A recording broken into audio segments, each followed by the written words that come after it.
Tenemos la presencia ya de nuestro siguiente expositor. Mientras tanto, les confirmamos que nos pueden seguir ustedes a través de nuestras redes sociales. En Facebook nos encuentran como Antimonopolio Ecuador, también en YouTube, y en Twitter nos encuentran como @antimonopolio.es.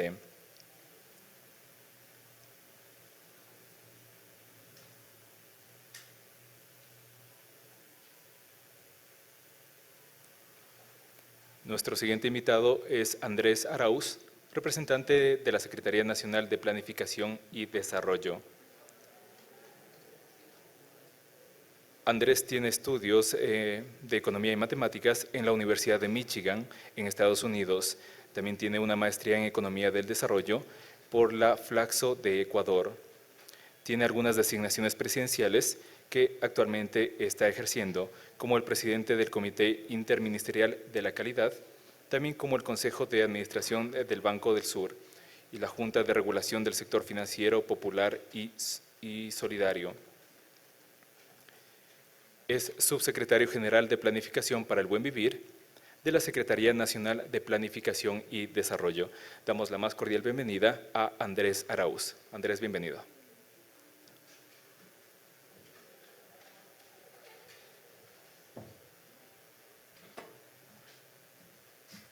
Muy buenas tardes, compañeros, compañeras. Muchas gracias por su paciencia. Y bueno, vamos a hacer una presentación el día de hoy en donde le hemos denominado con un poquito de complejidad prospectiva regulatoria en servicios Océano Azul vinculados a las telecomunicaciones. ¿A qué nos referimos con esto? Y es importantísimo para toda la gente aquí involucrada en este importantísimo taller el día de hoy sobre nueva arquitectura financiera, telecomunicaciones y economía popular y solidaria, pues creo que vamos a tocar en un punto medular que seguramente ya se ha discutido a lo largo del día, pero creo que vamos a poder abrir algunas otras inquietudes adicionales. ¿A qué nos referimos con Océano Azul? Bueno, este es un concepto que tendrá aproximadamente unos 10 años y se refiere a una estrategia de negocios en donde no entramos a dar broncas y a competir por espacios que ya están copados. No estamos peleando una participación de mercado. Una estrategia de negocios de Océano Azul es de abrir un nuevo mercado completamente, en donde seremos los pioneros y donde tendremos muchísimas oportunidades incluso de ejercer nuestra creatividad sin tener que estar peleando palmo a palmo con poderes fácticos, con poderes ya constituidos en el mercado. Esa es una estrategia de negocio que tiene que cada vez ir preponderando en la lógica de cómo concebimos a este importantísimo sector que aspiramos dinamice el sistema económico, social y solidario, ¿no? Y nosotros vemos que en las telecomunicaciones, no nosotros, digamos, esto es una tendencia global, lo que yo les voy a comentar acá, sino con un poquito de relevancia nacional, el tema de las telecomunicaciones, ¿no? ¿Y por qué menciono la perspectiva regulatoria? Porque desde ya tenemos que ir pensando que con estos nuevos océanos azules que se van creando, estas oportunidades de negocio, donde ahorita ni siquiera hay actores constituidos, lo más probable que ocurra sean altísimas tendencias monopólicas con alta extracción de valor de parte de la economía popular y solidaria, de los consumidores, de la ciudadanía en general. Por eso es que tenemos que también hacer prospectiva, vernos en el futuro, qué es lo que va a pasar en los mercados, en las demandas, en la oferta, y ya empezar a regular prospectivamente cómo deben interactuar los actores en ese espacio. Algunos elementos centrales de lo que les quiero comentar hoy. Hace un poco más de 1 año y medio, 2 años, la Secretaría Nacional de Telecomunicaciones, el CONATEL también, dispuso que debemos empadronar nuestro teléfono celular. ¿Sí? Uno diría, bueno, ese es un tema para la seguridad, que si se roban, entonces ya sabemos a quién pertenece el teléfono y ya no puede simplemente usarlo otra persona, ¿sí? Quizás eso es una cuestión de utilidad, eso no significa que los ladrones no puedan bypassear eso sacándole el chip o cosas así, ¿no es cierto? ¿Cuál es el verdadero valor del empadronamiento? Es la creación de una base de datos poderosísima, en donde podemos alinear a cada número de cédula un número de teléfono celular. Ese no es mi número, por si acaso, después si están interesados podemos hablar. Pero esa base de datos en donde tiene correlacionada el número de cédula del ciudadano y el número de teléfono de ese ciudadano, que está verificado por uno u otro medio, ¿no es cierto? Eso nos permite poder tener comunicación directa con ese ciudadano, esté donde esté, en territorio nacional o inclusive afuera. Piensen en las oportunidades de negocio que se abren teniendo acceso a esa información, la del empadronamiento, ¿sí? Aquí hay algunas ideas pensando desde la óptica de política pública. Desde la óptica de política pública se nos abren una infinidad de oportunidades, como por ejemplo, si yo quiero contactar a los compañeros, qué sé yo, beneficiarios afiliados al IES, ¿sí? Si yo conozco su número de cédula, porque el IES así lo tiene, ¿no es cierto? Con esta base de datos también voy a tener su número celular y les puedo enviar un mensaje. Simplemente la comunicación. No se diga que respondiéndome a ese mensaje ya pueden acceder a un servicio, por ejemplo, de seguridad social. Es un ejemplito nada más para que veamos la dimensión que tiene la existencia de esta base de datos que ya existe en el Ecuador, mientras en otros países, en otros continentes ni siquiera existen cédulas de ciudadanía. Mucha gente ahí ni siquiera tiene número de cédula, en algunos países sur de Asia, en África. Acá tenemos todo cédula y además tenemos un número celular asociado a esa cédula.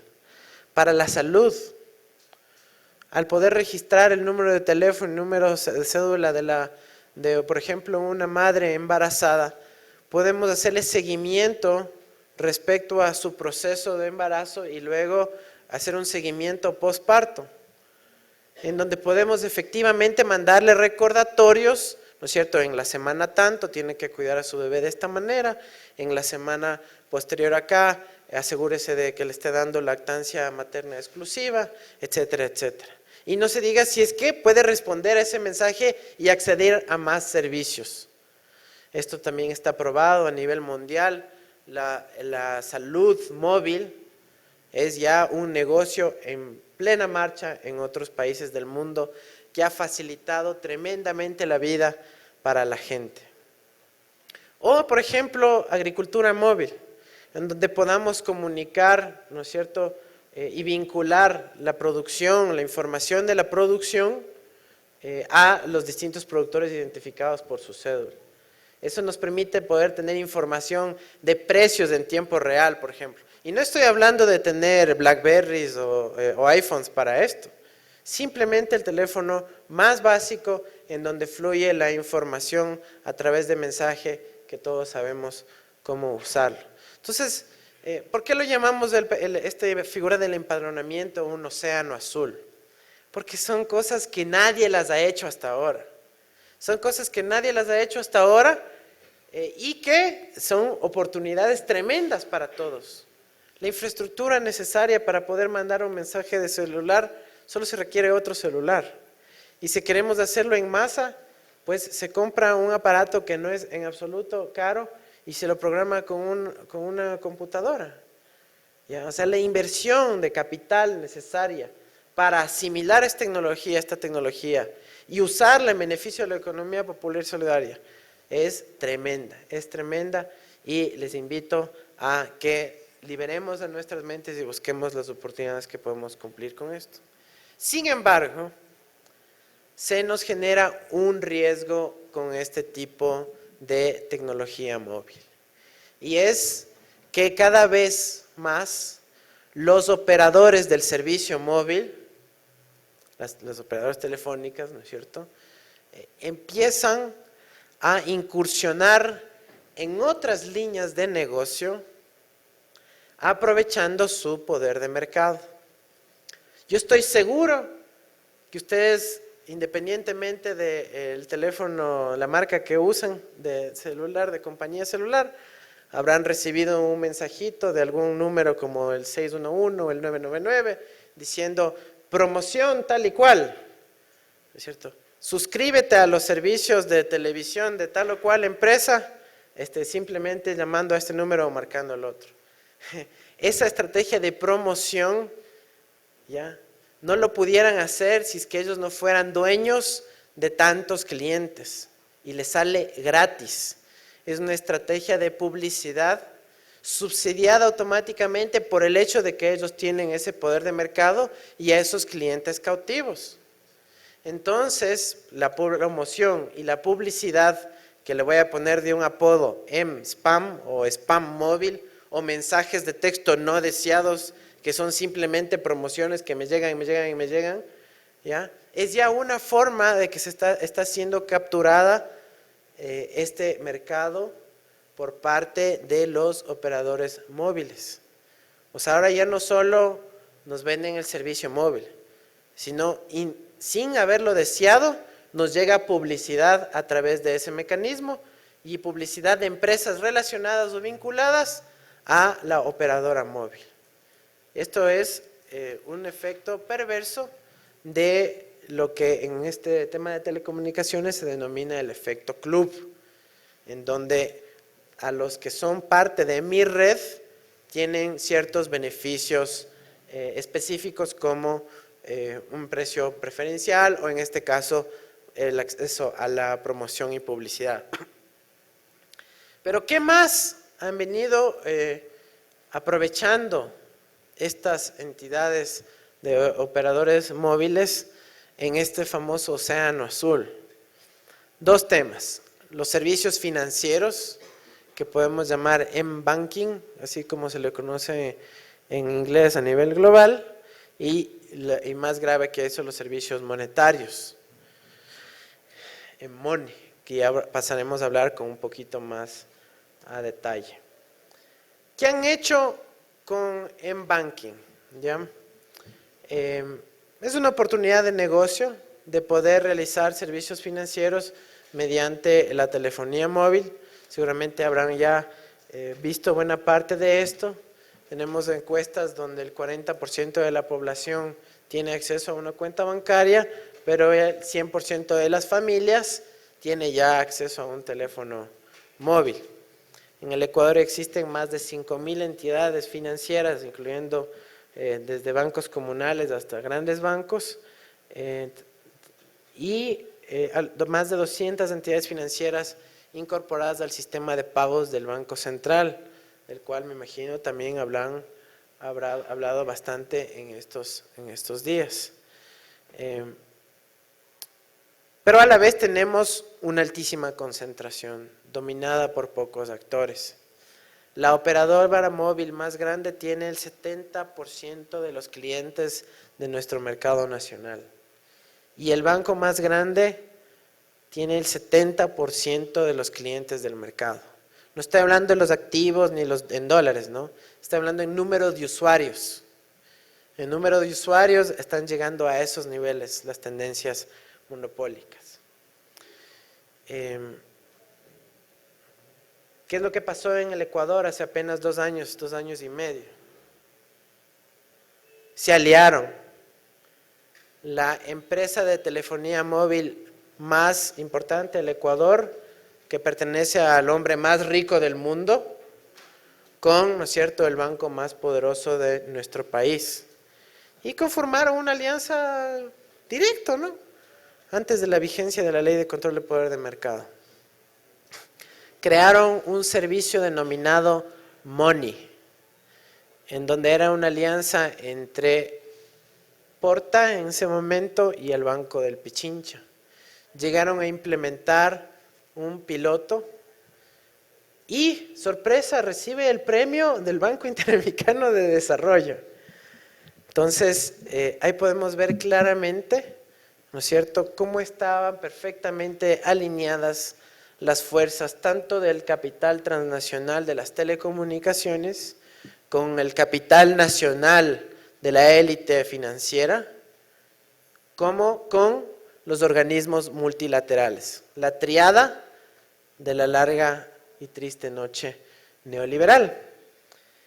Pero resulta que esto tampoco ha sido tanta novedad, porque esquemas así de alianzas de los bancos poderosos y de las operadoras móviles poderosas se han venido llevando a cabo en otros países del mundo, tanto en África como en América Central predominantemente, ¿sí?, en donde un banco se alía con una operadora móvil y le ofrece ese mercado cautivo directamente a ese sistema, a esa institución financiera.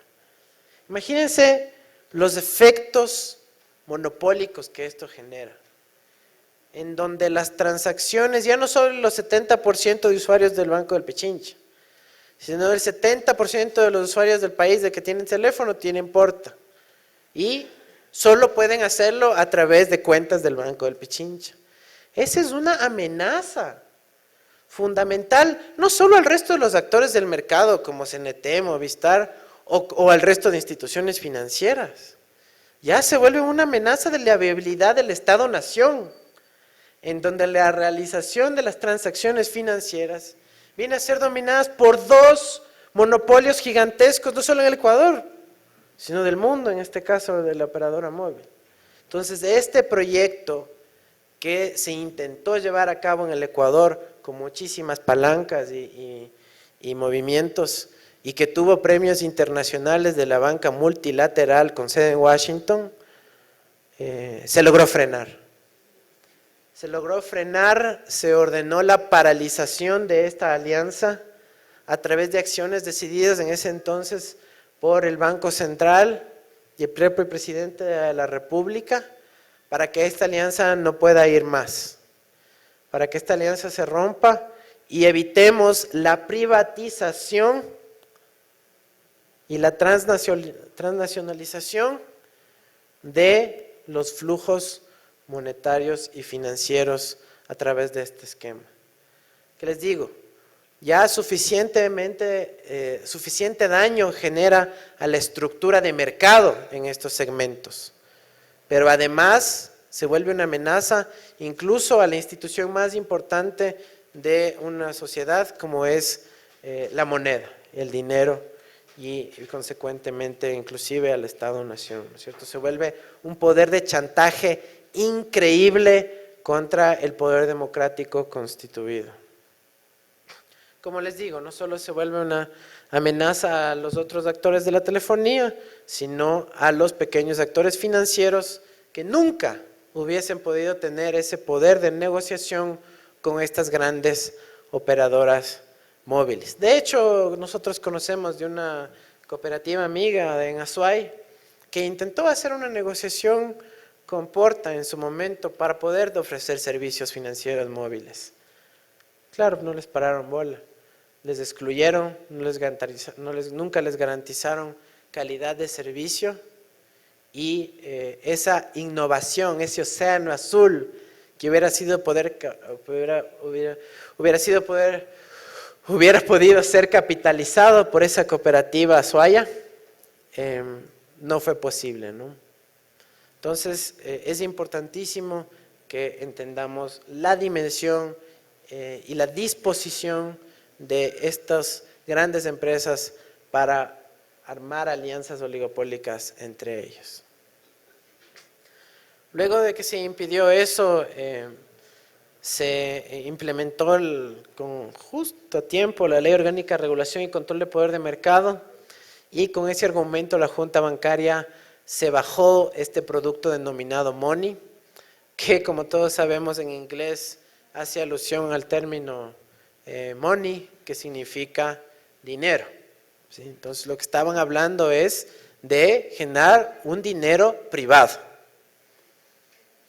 Y luego también hubo una regulación en enero del 2011, en donde el directorio del Banco Central decide que el dinero electrónico, ese término, es exclusivamente emitido por el Banco Central del Ecuador. Esto, compañeros, es lo que me refiero con prospectiva regulatoria.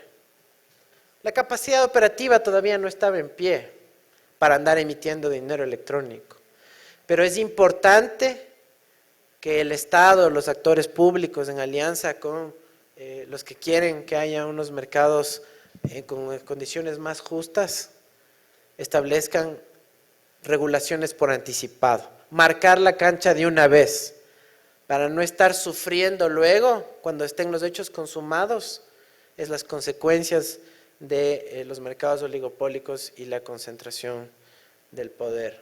Ese fue un logro importante. Luego se avanzó con una regulación para que el CONATEL expida lo que se llama un servicio de valor agregado exclusivamente para el Banco Central del Ecuador, para que él mismo sea la única entidad a través de la cual se puedan, ¿no es cierto?, realizar emisiones de dinero electrónico y donde haya una obligatoriedad de conexión con las operadoras móviles con el Banco Central del Ecuador. ¿Cuál es la importancia de eso? Que no estamos dando derechos monopólicos exclusivos a, ¿no es cierto?, una transnacional con el banco más grande del país, sino que facilitamos interacción entre todos los actores con un mercado con reglas claras y justas para la participación de todos. Y limitamos el rol de las operadoras móviles a ser transportadoras de datos, lo que son empresas de telecomunicaciones, no estas aventuras de emisión de dinero. Esto respondió a una política del país desde el 2008. Recuerdo cuando el superintendente actual, cuando fue ministro de Política Económica, estableció que pensemos en medidas creativas para enfrentar la crisis del capitalismo del 2008. Y estas son alternativas macroeconómicas innovadoras, inclusive en dolarización, donde nos permiten aumentar la velocidad del dinero, facilitar la posibilidad de interacción entre toda la gente sin tener que cumplir el requisito de lo que se denomina simultaneidad tiempo-espacio. Es decir, para hacer una transacción de compra y venta con el dinero móvil, yo ya no necesito compartir el mismo espacio ni el mismo momento para hacerlo, porque lo puedo hacer de forma remota a través de mi teléfono celular. ¿Qué problemas estructurales ayudaba a resolver este proyecto? Ayudaba a resolver el problema de la pérdida de soberanía monetaria y nos daba más grados de libertad en la política monetaria. En dolarización, la propensión a la fuga de capitales y al pago del componente importado es mucho mayor, porque no hay moneda propia, entonces no hay obligación de consumir esa moneda dentro del país, sino que fácilmente podemos comprar importado o sacarlo afuera, ¿ya? Por eso es importante el dinero móvil, porque en cambio es un sistema cerrado que solo funciona en el Ecuador. ¿Qué más? Otro problema estructural es la centralización y concentración del capital financiero y del ahorro líquido. ¿Qué es lo que pasa cuando la gente empieza a tener ahorros? Deposita en una cooperativa, por ejemplo, pero ¿y esa cooperativa dónde deposita a su vez la liquidez? En un banco grande a veces, seguramente. Y el banco grande no es que reinvierte en crédito a la cooperativa o al territorio donde se ahorra, sino que se lo lleva a los grandes centros urbanos. Y bueno, afuera, si se quedara ahí. Lo que ocurre además es que el Ecuador actualmente tiene más de 15.000 millones de dólares en depósitos en el exterior. Plata de los ecuatorianos. Entonces esa plata se está yendo afuera, con lo cual entramos a una de las paradojas más grandes del subdesarrollo, que no somos importadores de capital y necesitamos capital. De hecho, estamos fugando capital. Nos sobra el capital aparentemente y se está yendo fuera. Bueno, no es que nos sobra, sino que responde a las gravísimas fallas estructurales de nuestro sistema económico y financiero. Y no se diga la estructura oligopólica del sistema financiero nacional que todos conocemos. Y bueno, hay limitado acceso al dinero en las zonas rurales. Estructuralmente hay una bajísima velocidad de circulación del dinero que impide el desarrollo de actividades económicas productivas, especialmente en las zonas rurales. A veces nos toca esperar días, semanas para poder cobrar lo que se nos debe, y mucho de eso ni siquiera es por problemas de flujo de caja, sino es simplemente porque transaccionalmente se demora un montón ir a canjear el cheque hasta que le liquiden, hasta que le depositen, etc. Y esto implica unos altísimos costos transaccionales para la población no bancarizada.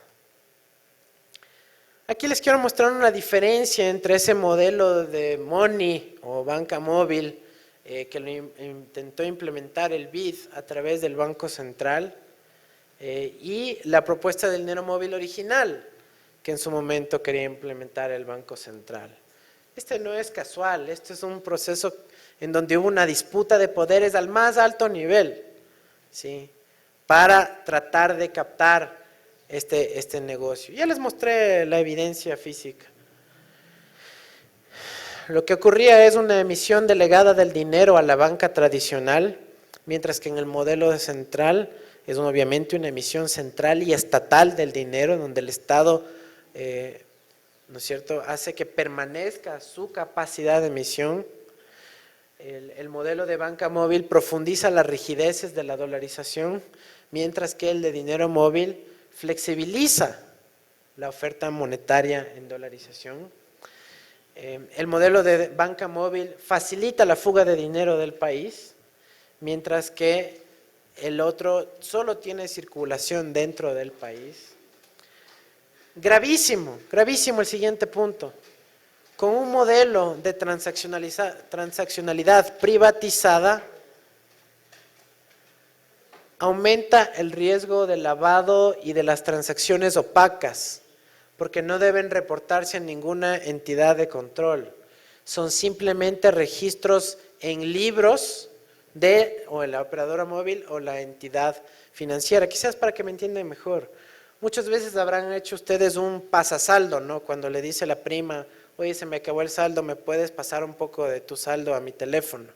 ¿Sí? ¿Eso en dónde queda registrado? En ningún lado.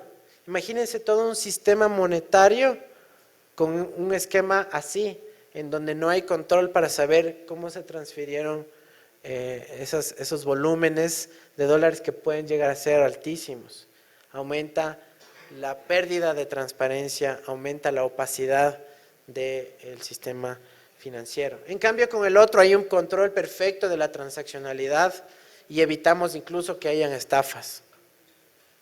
Y bueno, quizás una consecuencia clave aquí es que un modelo de banca móvil dejado al libre mercado, entre comillas, lo que hace es, en estos fenómenos de economías de red, en donde es más barato para el usuario insertarse a una red existente que tratar de crear una red nueva, aumenta la concentración de mercado y el poder de los actores monopólicos y oligopólicos, como creo que quedó sumamente bien ejemplificado en el dibujito y las fotos que les mostré. En cambio, el otro tiene una lógica de servicio público donde se garantiza universalidad y sobre todo interacción con los partícipes del Sistema Nacional de Pagos, que es una plataforma abierta, centralizada del Estado, pública, disponible para todas las estructuras financieras locales que puedan participar del mismo. Creo que voy cerrando nada más. Esto es una pequeña reflexión sobre el ejemplo que les dije, ¿no? El famoso pasasaldo. Cuando uno compra un poco de saldo para el teléfono celular para poder hablar, ¿no es cierto? Uno va al tendero, le paga los $3 y le acreditan $3 al teléfono celular.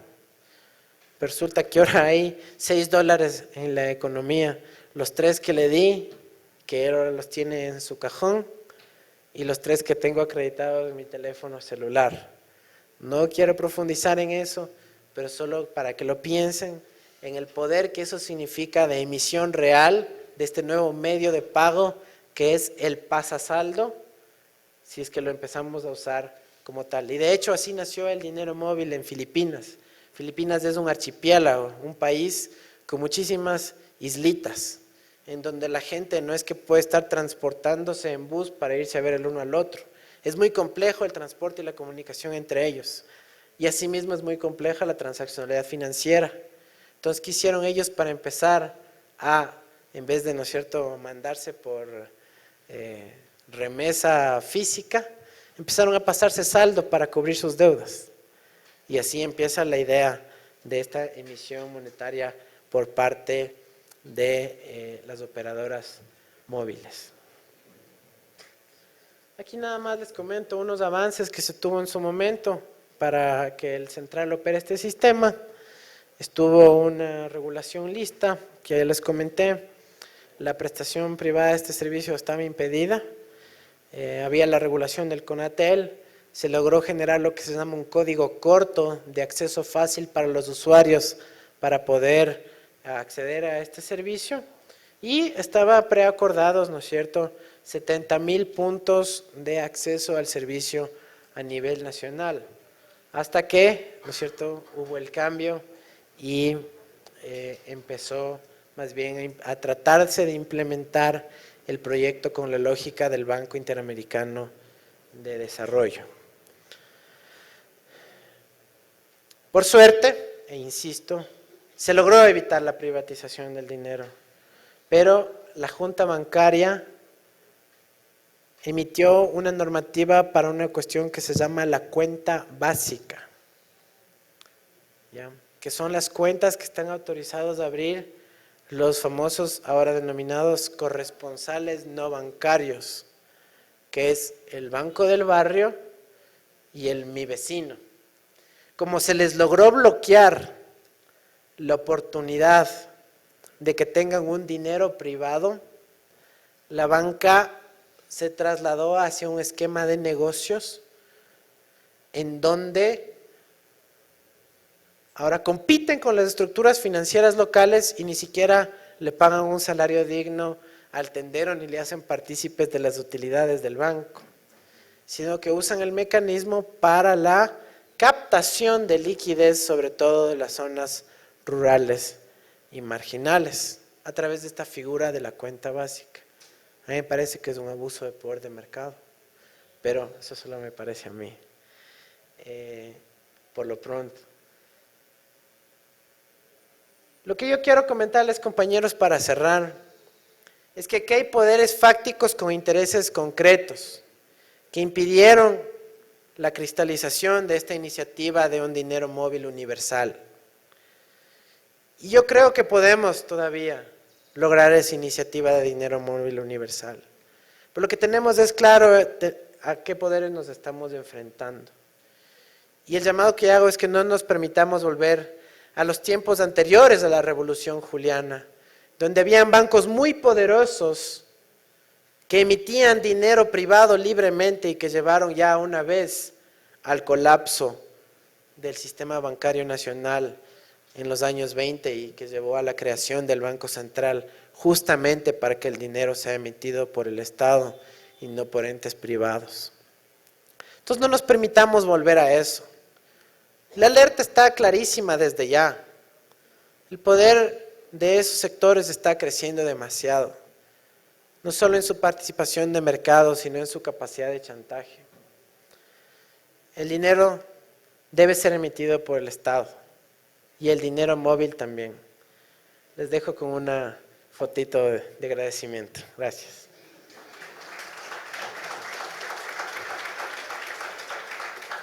Agradecemos la participación de Andrés Arauz. Por favor, si es que tienen alguna pregunta para Andrés. Andrés, por favor. Sí.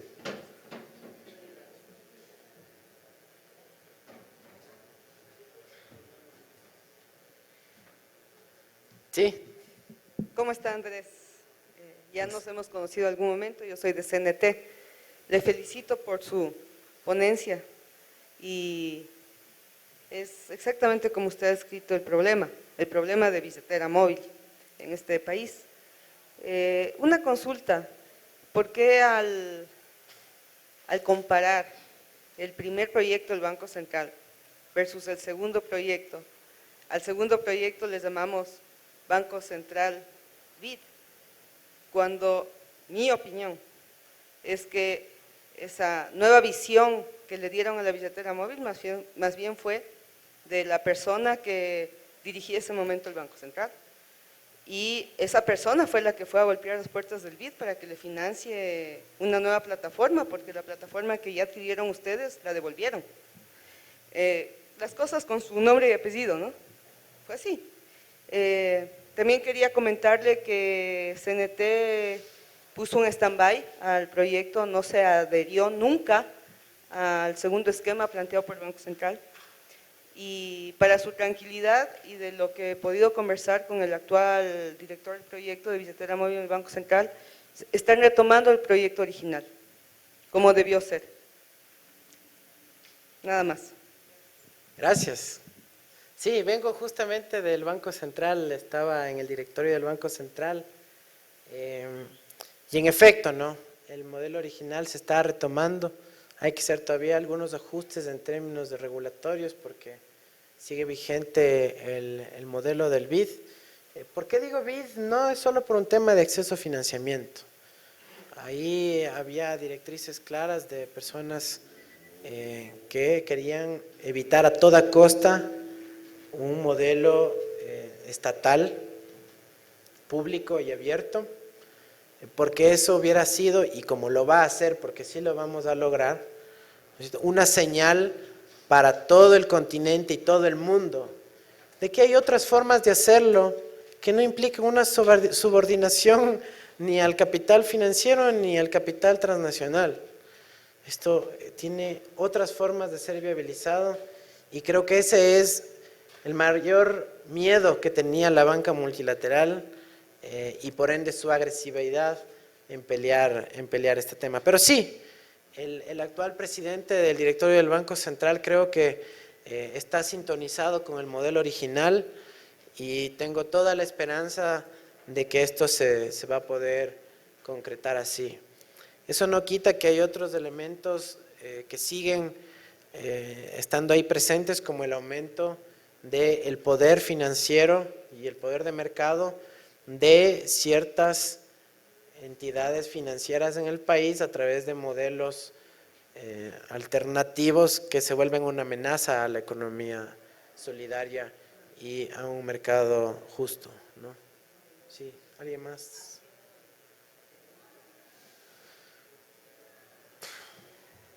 Gracias. Su intervención, Andrés, es un análisis absolutamente político que deja en claro, ¿no es cierto?, la disputa de los poderes, las fallas estructurales, como usted le llama.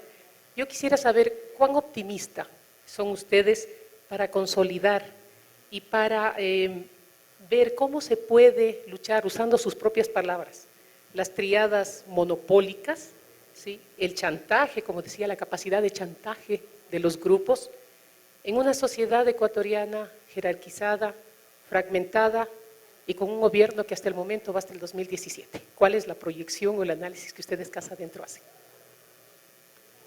Bueno, me parece que el elemento central ahí es la movilización ciudadana, ¿no? La movilización social. Creo que eventos como este son fundamentales para construir esa energía, para coadyuvar a que esa energía se consolide con elementos suficientes, elementos técnicos, elementos políticos, y pueda ser el instrumento para lograr esas transformaciones que deseamos. Si es que no solo se requiere voluntad política, también se requiere los conocimientos técnicos y el saber hacer, ¿no? Y creo que estos eventos lo que hacen es eso, es comunicar que hay alternativas, dónde está la información, cómo se puede hacer, y esas alternativas viables, perfectamente viables, son las que deben ser posicionadas por la misma ciudadanía ante los tomadores de decisión, que ellos también tienen que enfrentar el status quo y a los poderes fácticos, ¿no? Pero es clave la movilización ciudadana, la conciencia ciudadana de lo que se puede hacer. Solo una precisión, obviamente que estoy hablando de temas políticos, pero eso no quita de que estoy hablando también en términos técnicos. No sé si mis referencias a la velocidad de circulación del dinero o el efecto club se pueden llamar exclusivamente políticas. Es una cuestión de entender que lo técnico también es político y lo político también tiene salidas técnicas. Solo eso puntualizar respecto a su intervención, compañera.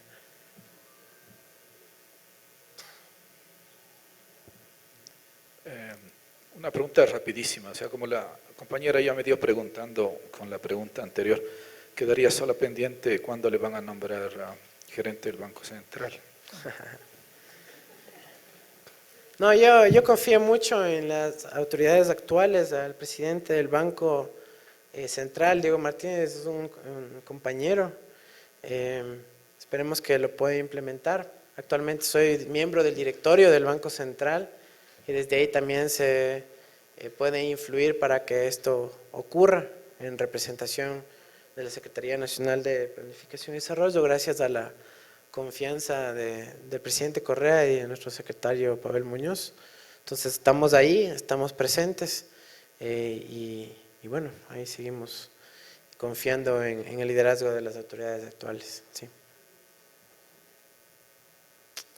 Bueno, muchas gracias.